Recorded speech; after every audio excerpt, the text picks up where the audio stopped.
Ce qu'il faut dire, c'est QFD, c'est sur Squeezie, c'est maintenant, et c'est Camille Menzioni qui s'y colle.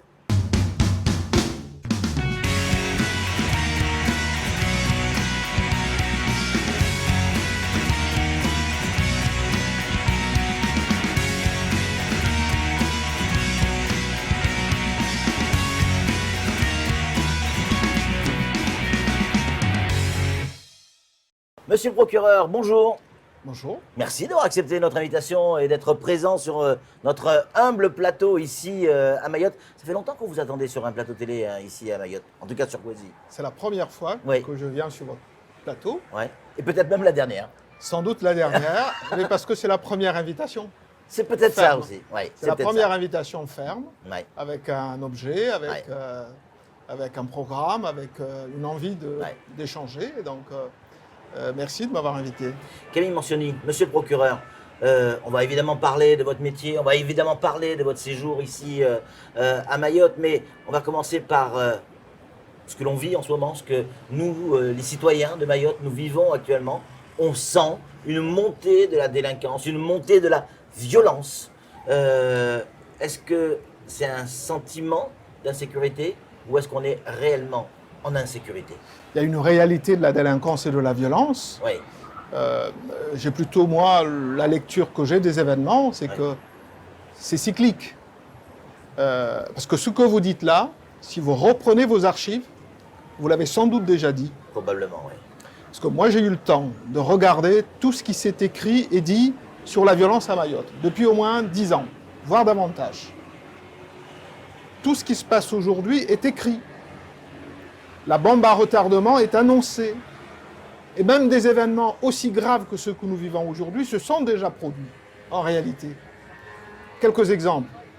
En 2012, un élève est poignardé au lycée Bamana. On s'en souvient. Vous vous en souvenez? 2016, un homme allant chercher son fils au Christophe. judo est poignardé devant son enfant de 10 ans et de 12 ans. Il y a une marche blanche. On dit, c'est pas possible. C'est fini. C'est Plus fini. jamais ça. On est allé au bout du bout de l'indicible et de ce qu'on peut accepter. En réalité, il y a des cycles. On connaît parfois des cycles d'accalmie pour des tas de raisons, et puis on y revient. Oui, ce qu'on vit ici est excessivement grave. Ce n'est pas un sentiment, c'est une réalité que les gens vivent. Il y a une exaspération qui remonte à quelques années, mais en réalité, ça fait un moment que le problème est là, que les difficultés sont là. Et c'est une crise de plus. J'espère demain une accalmie. Et si on ne prend pas les choses en profondeur, quelque temps après, un nouveau cycle de violence, et ainsi de suite. Les violences urbaines, en décembre dernier, c'était Kungu qui brûlait. Vous vous souvenez, ça fait pas si longtemps que ça. Mais les exemples que vous prenez, monsieur le procureur, je pense notamment à Christophe, effectivement, qui s'est fait poignarder devant et qui est décédé devant son gamin. Mais il y a eu ce coup de couteau qui n'était pas forcément donné pour tuer. Or, là, sur les événements récents, pardon, on voit ce gamin avec une lame, je ne sais pas si c'est un tournevis ou un couteau, qui poignarde cette personne dans le cou comme on met à mort un taureau dans une corrida. C'est-à-dire qu'il y a la volonté de tuer.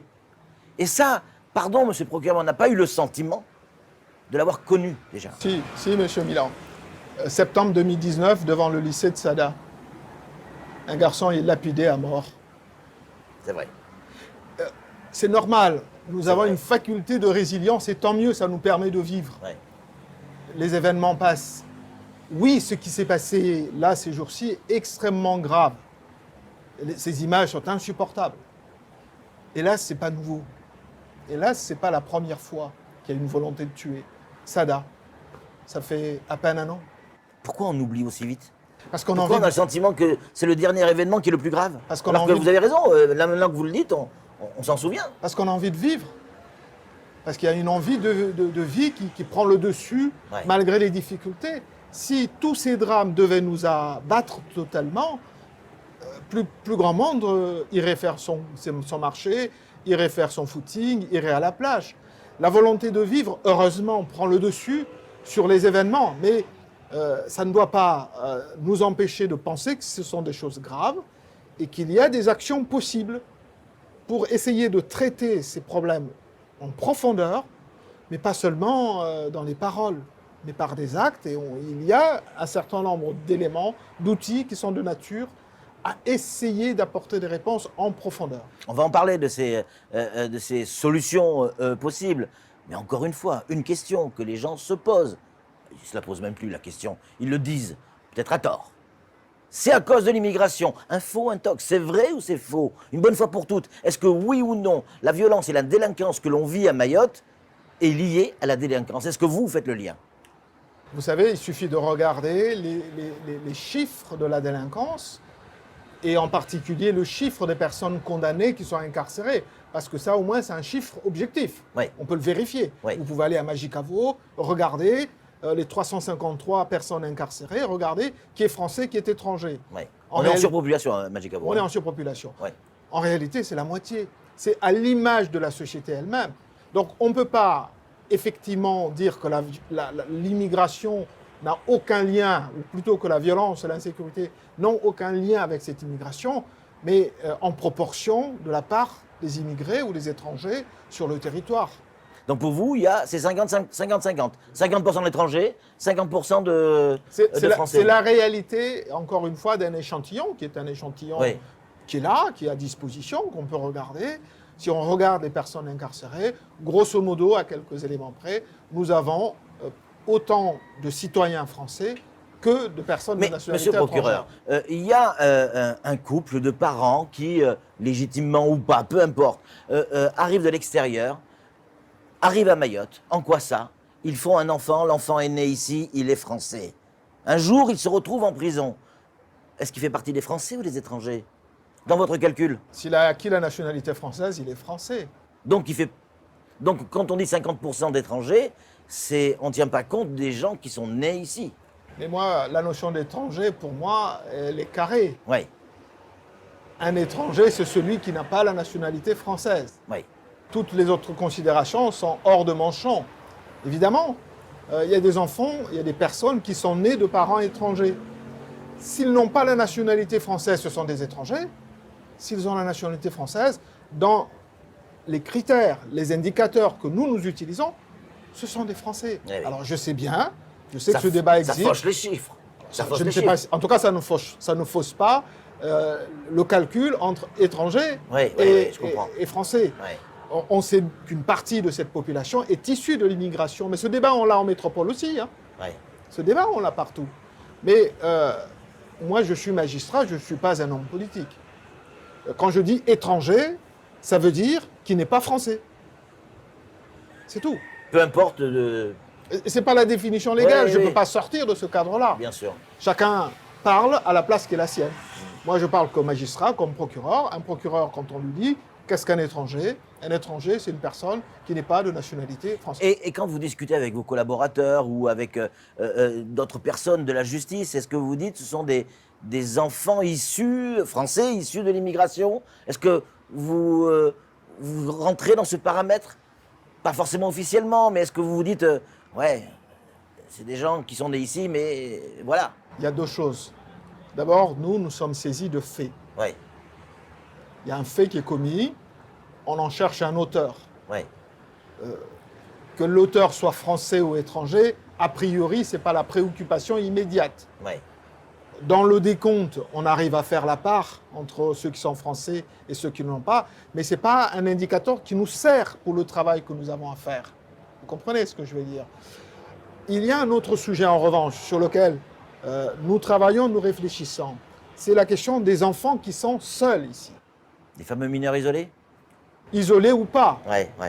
ou accompagnés ou mal accompagnés. Ah oui. Ça, c'est un sujet sur lequel, effectivement, la circonstance que les parents ne soient pas sur place interroge dans la façon dont ces enfants sont pris en charge, y compris lorsqu'il y a des décisions judiciaires. Oui, mais un auteur d'une infraction qui commet un vol, on ne va pas d'abord s'interroger s'il est français ou pas.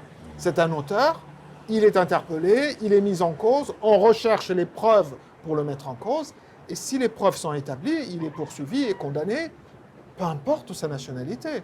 Le droit pénal ne fait pas de distinction entre le citoyen et le non-citoyen. auteur d'une infraction. Tout à l'heure, vous parliez de Magicavo, la prison de Magicavo, le centre pénitentiaire de Magicavo. Il est en surpopulation, c'est-à-dire qu'il y a plus de personnes que de places, clairement.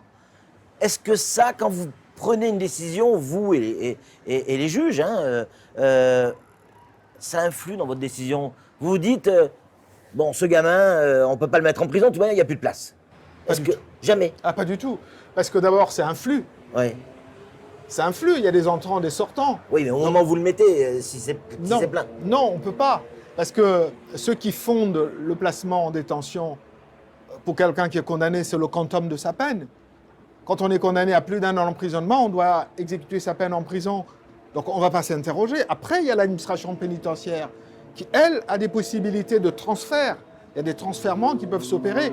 Mais un juge, je parle en leur nom, Ouais, je ne suis pas un juge, bien sûr. mais un juge prend son jugement en considération de la personne qui est devant lui, en considération des faits et des circonstances. Non, cette considération de la disponibilité de la place n'est pas une considération qui rentre en ligne de compte dans la nature de la sanction qui peut être prononcée. Ces gamins qui, pardon, mais j'utilise ce mot parce que pour moi, ce sont des gamins qui ont été les auteurs du dernier événement. Qu'est-ce qu'ils risquent aujourd'hui? Et quel âge ils ont? Et d'où ils viennent? Alors, parmi l'enquête, l'instruction est en cours. Oui. C'est pas une procédure. Oui, il y a déjà eu des interpellations. Il y a 4 personnes. Il y a des personnes qui ont été mises en prison également.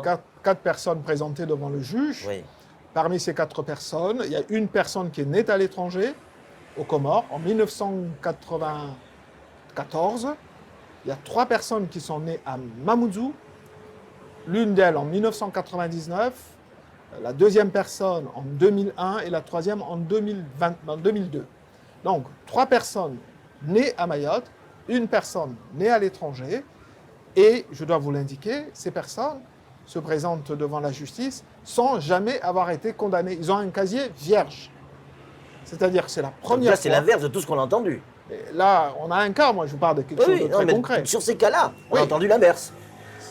Le casier judiciaire qui est accessible, Oui, qui est accessible à l'autorité judiciaire. Bien sûr, bien sûr. Donc le casier judiciaire de chacune de ces 4 personnes est vierge de toute condamnation. Elles n'ont jamais été condamnées. Dans un instant, on va revenir sur ces 3 années passées ici. Mais juste avant, on va rester sur ce sentiment d'insécurité, cette délinquance qui existe, mais avec un autre volet, côté des citoyens. Il y a des gens, monsieur le procureur, qui quittent Mayotte. Il y a des entreprises qui arrêtent, pas parce qu'elles ne marchent pas, mais parce que la femme n'en peut plus, les enfants n'en peuvent plus, parce que la vie devient impossible. Vous savez de quoi je parle. Qu'est-ce que vous avez envie de dire à ces gens-là? Accrochez-vous, il faut rester, serrez les dents ou fuyez? Il y a une exaspération de la population qui est totalement compréhensible. C'est la raison pour laquelle je n'aime par exemple pas donner les chiffres, même ceux que je viens de vous donner. Qu'est-ce que pèsent ces chiffres face à une maman qui a subi une agression hier soir? Ce que je viens de vous raconter, les 127% de taux d'occupation de Magicavo, ça ne vaut pas grand-chose. Oui, pour la maman, elle s'en fout de tout ça. Elle s'en fout. Elle a son gamin qui est... Son gamin qui est agressé, etc. Ouais. Donc ça ne vaut pas grand-chose. Donc il y a une vraie exaspération des populations, une exaspération légitime. Parce que lorsque vous avez été victime d'un fait, on peut vous donner tous les chiffres, ça ne change rien à la réalité de ce que vous avez vécu. Donc je comprends parfaitement les décisions individuelles de dire non, nous on ne peut plus, on n'est plus en situation de continuer à vivre ici. Vous comprenez ceux qui partent? Mais il y a une nécessité pour le territoire, au-delà des destins individuels. C'est que qu'est-ce qu'on fait de ce territoire? On a besoin de le construire, on a besoin qu'il y ait des gens qui y travaillent, qui investissent. C'est pour ça qu'il y a une mobilisation possible, mais de tout le monde, M. Milan, de tout le monde, de la famille, de la société, des élus, des institutions publiques, de l'État, de tout le monde, M. Milan. Il y a une mobilisation possible. Moi, je ne pense pas que la situation soit perdue. Sinon, il ne faut plus rien faire. C'est possible, mais c'est possible à condition que chacun, à sa place, joue le rôle qui doit être le sien. Les familles, M. Milan, quand vous voyez des gamins de 12-13 ans dehors, à minuit, à 2 heures du matin, C'est pas normal. c'est pas normal. Les collectivités ont des missions légales en matière de prévention de la délinquance. Elles doivent les jouer. L'État, la force publique doit assurer la sécurité, elle le fait, elle est sur le terrain. Oui, la justice doit être impitoyable. Les chiffres que je vous ai donnés... Elle l'a été? Elle l'est. Elle est sans doute pas suffisante. On peut toujours remplir Magicavo à 150%. On a de la marge. On peut le faire. On peut toujours avancer. Et on le fait. Hein, la preuve, il y a des gens, tous les jours, il y a des gens qui rentrent en prison. Évidemment, il y en a qui en sortent. La question, c'est qu'une fois qu'on les a incarcérés, imaginez ce gamin de 15 ans qui commet un cambriolage. Vous, M. Milan, vous lui mettez combien de temps en prison? Allez, un chiffre, au hasard. Soyez généreux, ne vous embêtez pas. Si c'est vous qui jugez. Tout dépend du cambriolage. Oui, allez, le plus horrible, vous lui mettez combien? 1 an? 1 an. Et après? Bon, 1 an, c'est... Oui, d'accord, mais 1 an après, il sort. Ah oui. Allez, mettez-lui 5 ans. Vous voyez, vous n'êtes pas si sévère. Mettez-lui 5 ans de prison. Il a 15 ans aujourd'hui. Il sort, il a 20 ans. Il a 20 ans. Pas d'instruction, pas de formation, pas de boulot, pas de maison. Et citoyen français, on ne va pas l'expulser. Vous en faites quoi après? C'est quoi le résultat? Donc, il faut travailler à la fois sur une réponse, évidemment, qui soit ferme. Un procureur, vous n'en trouverez pas qui tienne un discours de laxisme. C'est pour ça que c'est un fantasme. La réalité, c'est que l'ADN d'un procureur, c'est de poursuivre. Tous ceux qui sont en Magicavo sont en Magicavo parce que nous les avons poursuivis. On n'y va pas en prison sans une décision judiciaire. Ça n'existe pas en France. Donc, tous ont été poursuivis. Mais par contre, une fois qu'on a tenu ce discours d'une nécessaire fermeté, et je vais vous dire un mot tout à l'heure, une fois qu'on a dit ça, je pense qu'on n'a pas fait tout le boulot. Il faut ensuite s'interroger, qu'est-ce que nous pouvons faire pour que des enfants nés à Mayotte, beaucoup de citoyens français, ne passent pas à l'acte? Il faut qu'on se pose cette question. Vous avez la réponse? On y reviendra. Et je vous posais la question, est-ce que vous avez les solutions pour ces gamins? Ou pas? La solution, elle n'est pas individuelle. Ouais. La solution, je le disais tout à l'heure, elle est collective. Il faut, une fois qu'on a identifié ces mineurs, on les connaît pour une grande partie. Il faut qu'on s'en occupe, mais qu'on s'en occupe réellement, matin, midi et soir. Il faut y mettre les moyens nécessaires. Je sais très bien le débat qui est pollué par la question migratoire. Ces mineurs qui sont parfois nés de parents étrangers, qui sont parfois venus de l'étranger, on connaît le débat. S'occuper de ces mineurs étrangers, quel est l'intérêt pour Mayotte? Ou plutôt, est-ce que ça ne ferait pas un appel d'air? Peut-être, mais ils sont là. Et donc, si on ne s'en occupe pas, ils viendront manger dans nos maisons. Ils vont nous agresser. Donc, on a une nécessité, en tout cas pour ceux qui sont là, qu'on soit présent et qu'on prenne les dispositions nécessaires. Donc, on travaille sur la prévention en profondeur. Et on va le faire pour toute l'Afrique? Non, mais rassurez-vous, les 2 millions d'Africains ne viendront pas tous ici. 2,5 milliards d'Africains, ils ne viendront pas à Mayotte. Est-ce que vous voyez des Mozambicains ici et des Tanzaniens? Vous en avez déjà croisé beaucoup? Des Rwandais, pas mal. Des Rwandais, oui, combien? Ah, je sais pas, j'ai pas compté, mais il y en a. Non.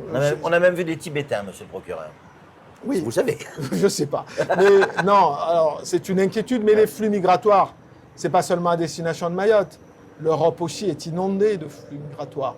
Oui, mais la question de l'immigration, elle doit se traiter, bien sûr, en parallèle du travail local.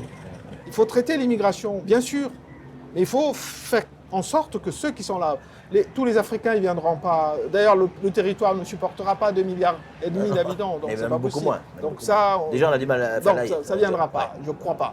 Je ne crois pas que ce soit la destinée de tous les Africains. Il y a des pays africains qui s'en sortent pas si mal que ça, si vous regardez de près. Pas tous, mais certains.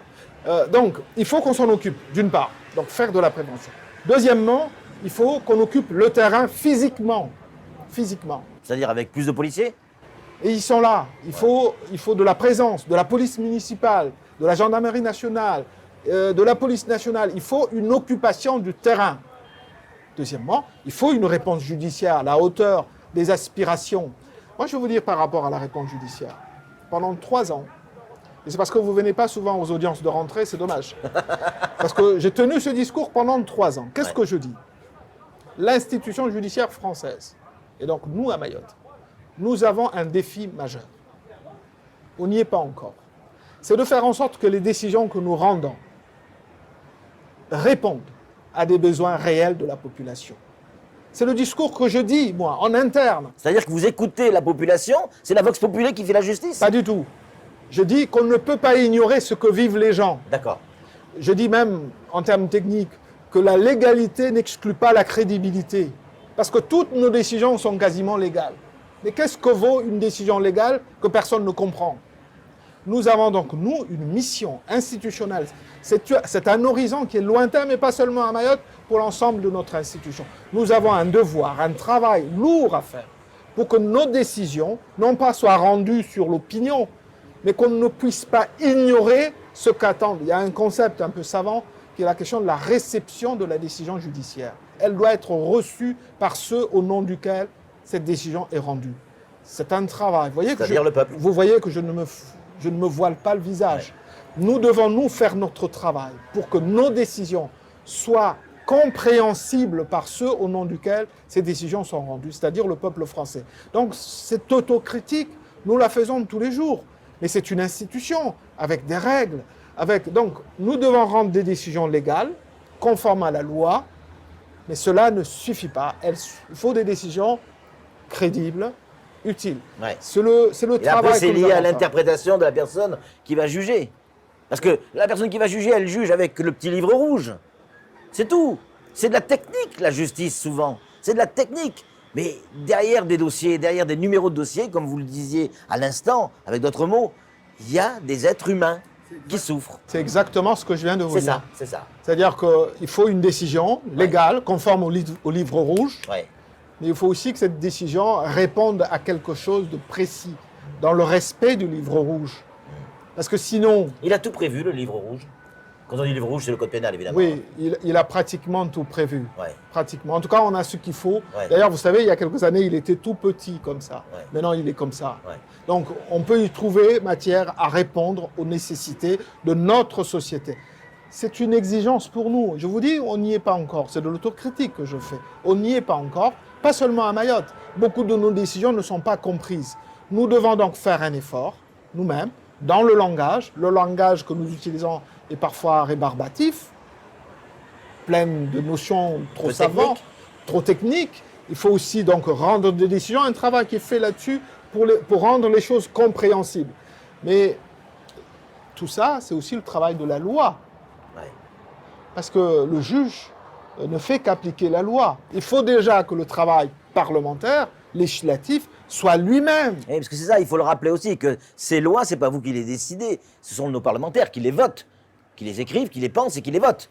Mais par Est-ce que ça vous est déjà arrivé de juger quelqu'un par rapport à une loi existante, c'est la loi, et vous vous dites, ce serait bien de la changer, cette loi, elle est pas très juste. Mais non, parce que moi, j'ai prêté un serment. Eh oui, C'est serment de loyauté. Et la loyauté, d'abord, c'est vis-à-vis de la loi. ouais. Donc le petit livre rouge, C'est mon chemin. ouais, Tant qu'elle est là, c'est celle-là qu'on applique. bien sûr. Et rien d'autre. Monsieur le procureur, vous allez quitter Mayotte dans les jours, les heures qui viennent. Vous avez passé 3 ans avec nous. Vous partez pourquoi? Parce que certains ont eu votre tête ou parce qu'il fallait partir? Parce que 3 ans, alors 3 ans et demi en réalité, pas loin Oui. de 4 ans. L'échéance pour moi, c'était 3 ans, c'était en mars dernier. En réalité, depuis mars dernier, le processus de ma mutation est lancé. Mais c'est un jeu de chaises musicales. Le poste que je dois prendre est un poste occupé par quelqu'un d'autre. Il faut donc que la personne qui occupe soit elle-même en situation de départ pour pouvoir y arriver. Non, je pars parce que le moment est arrivé de partir. Vous aviez déjà anticipé ce départ? C'est pas du non, c'est le processus normal. D'accord. Mon prédécesseur, vous en souvenez peut-être plus. Si. Bon, il a fait 3 ans pile. Ouais. Moi, je fais 3 ans et demi, Ouais. presque 4 ans. Donc, il n'y a rien d'anormal. C'est un processus qui était prévu. Il s'avère que, au cours de ce processus, même après ces 3 ans, il y a eu des événements avec des manifestations que vous connaissez, mais c'est sans aucun lien. D'ailleurs, si ça avait été le cas, je serais déjà parti. Ouais. Mon départ est annoncé, ce qu'on appelle chez nous la transparence, c'est-à-dire le document qui annonce la proposition pour la nomination est parue le 3 juin 2020. Ouais. Et je ne pars que maintenant dans quelques... Est-ce qu'il y a des... enfin, quel moment vous allez retenir de ces 3 ans et demi? Forcément, il y a des bons moments, mais il doit y avoir des plus compliqués aussi, non?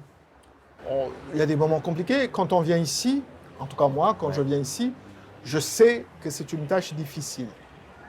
Vous attendiez à aussi dur? La dureté, vous savez, c'est comme un marathonien. Vous courez beaucoup, monsieur Milan. Oui, mais là, en ce moment, j'ai une cheville qui ne va pas bien. Pour un marathonien, quand on a fait le marathon de Paris, on veut faire celui de New York, on veut faire celui de... Ça ne fait pas peur. Parce que c'est sa passion, parce que c'est son métier. Les sages-femmes qui viennent ici, qui savent qu'il y a beaucoup de naissances, elles viennent ici parce qu'elles sont passionnées par leur métier. Un procureur, c'est pareil. Donc, la dureté de l'activité, de la tâche, ne fait pas peur. Tous ceux qui viennent en connaissance de cause. En revanche, ce à quoi on n'est pas préparé, c'est l'hostilité. On ne s'attend pas à rencontrer une hostilité en faisant ce qu'on doit faire. Ça, c'est autre chose. Ça vous a marqué? Ça, c'est surprenant. C'est surprenant qu'en disant la loi française, parce que quand je viens ici, moi je viens en France, monsieur Milan. Sinon, je ne serais pas venu. Si je viens ici, c'est parce que c'est la France. C'est la raison pour laquelle je viens là. Sinon, je ne serais pas venu. Donc, quand je vais en France, pour dire la loi française, je n'ai aucune crainte que, en disant la loi française, que ça se retourne contre moi. Je ne peux pas m'y attendre. Vous savez, quand Mais c'est pourtant ce qui s'est passé. Mais oui, vous savez, quand j'ai vu une fois des manifestations avec mon nom vilipendé, c'était marqué Miansoni dehors ou quelque chose comme ça, j'ai pensé à ce roman de Frédéric Dard. Il en a fait un film. Le titre s'appelle « Y a-t-il un Français dans la salle ?» Et moi, je regardais les images, je me disais « Y a-t-il un Français dans cette foule ?» Vous voyez, monsieur? Donc, des moments, on en retient beaucoup. Ce que je retiens, il y a plein d'images, plein de beaux paysages, plein de personnes intéressantes, plein d'amitiés nouées, plein de relations qui vont être des relations durables. Mais s'il y a une chose que je retiens, moi, j'allais beaucoup dans les établissements scolaires, dans les collèges et les lycées. Et figurez-vous que le souvenir le plus marquant, ce sont ces jeunes filles, souvent des jeunes filles, 16-17 ans, parfois des garçons, qui viennent me voir à la fin, me disant « Monsieur le procureur, comment on fait pour devenir procureur ?» Et si j'ai servi à quelque chose, s'il y a une étincelle qui est née quelque part, eh bien c'est ça qui m'importe le plus. Ça vaut tous les sacrifices, ça vaut toutes les injures, parce que ça peut être quelque chose de... Et vous arrivez à les avaler, ces injures, ces moments, parce que j'imagine... j'imagine non, parce que je ne l'ai pas vécu, mais quand on voit son nom sur des pancartes, mentionné dehors, les insultes sur Internet, pardon, mais on a vu certaines personnes, notamment une certaine Katari Lawson, qui, sur Internet, nous on le dit sur Poésie, pas grave, qui insulte, qui vous insulte, mais lourdement. Je veux dire, c'est même judiciarisable, ce qui a été dit. Comment vous le vivez? En tant que procureur, mais en tant qu'homme aussi. Oui, et vous savez, on dit le procureur. Le procureur, c'est une personne qui l'incarne, mais c'est aussi d'autres personnes derrière. Parce que les décisions dont on parle... toute une profession, en fait. Hein. Les décisions dont on parle, elles ne sont pas toutes prises par moi personnellement. Ouais. J'ai des substituts de procureur qui encaissent derrière. Et moi, j'ai le devoir d'être devant et d'essayer... et de prendre les coups. De les protéger un peu. Donc, ce n'est pas seulement moi qui encaisse. C'est aussi les collègues avec qui je travaille. Mais c'est aussi la famille. Parce que moi, j'ai vécu ici avec ma famille, avec mon épouse et mes 2 enfants, mes 2 filles. Donc, c'est tout le monde qui encaisse tout cela. Et c'est plus facile d'encaisser quand vous êtes responsable de quelque chose. Quand on vous reproche un fait, un comportement. Moi, on ne me reproche pas un comportement. Hein. Je n'ai pas commis un acte, je n'ai pas été désagréable, je n'ai pas été méchant, je n'ai pas... Qu'est-ce qu'on vous a reproché alors? Je ne sais pas. Ça a été écrit sur certaines pancartes? Oui. La couleur? Oui, sans doute. Mais c'est un peu absurde, non? À l'époque où on vit, oui. C'est un peu absurde. On ne peut pas retenir ça, c'est pas possible. C'est clair. Donc oui, sur l'instant, c'est désagréable. Je vous dis, quand je regarde ces pancartes, je me dis, mais est-ce qu'il y a des Français parmi eux? mais ce n'est qu'une péripétie dans une... Alors je m'en serais passé, je vous assure. J'imagine. C'est pas réjouissant, c'est pas une gloire, je suis pas heureux d'avoir été insulté absolument. Mais c'est une péripétie dans une vie professionnelle qui marque, mais qu'une parenthèse qui va passer. Vous reviendrez en vacances ici à Mayotte? Probablement. Probablement. Mais la France est multiple, la France a beaucoup d'autres territoires, il faut aussi les découvrir. Mais moi, je pars d'ici sans amertume ni regret. Vous voyez? Sans amertume ni regret. Si c'était à refaire, je le referais. Revenir travailler ici parce qu'il y a des choses à construire. On a essayé de construire des choses. Il y a des choses visibles, il y en a d'autres qui ne sont pas visibles. Vous savez, nous avons une juridiction qui est jeune. Oui. Elle n'a que 9 ans. Oui. Il faut aussi du travail administratif, de construction. On est locataire des bâtiments, il y a des projets de cité judiciaire. Enfin bref, il y a des choses sur lesquelles on travaille aussi qui ne sont pas visibles. Donc, contribuer ou participer à ce processus qui est long, c'est passionnant. Moi, je ne me suis plu. Je me suis investi à fond pendant tous les 3 ans et demi. Pour l'anecdote, j'ai fait 3 volets, enfin plutôt 2, tous les 2 sur le parking du tribunal, parce que j'y ai vécu en réalité, Ouais. matin, midi et soir. C'est clair. Donc j'étais passionné par ce que j'ai fait, je pars d'ici sans amertume avec le sentiment d'avoir fait quelque chose. Je ne sais pas ce qu'il en restera. Vous savez, les hommes passent, les institutions restent. Ce qui compte, c'est l'engagement, et je peux même témoigner, au-delà de ma personne, de l'engagement de tous ceux qui travaillent avec moi. Vous y allez le samedi, le dimanche, les gens y sont. Hier, jusqu'à 22h, les gens sont là depuis le matin. Il y a des greffiers, des agents, des magistrats qui s'investissent profondément sur ce qu'ils ont à faire. C'est ça qui compte.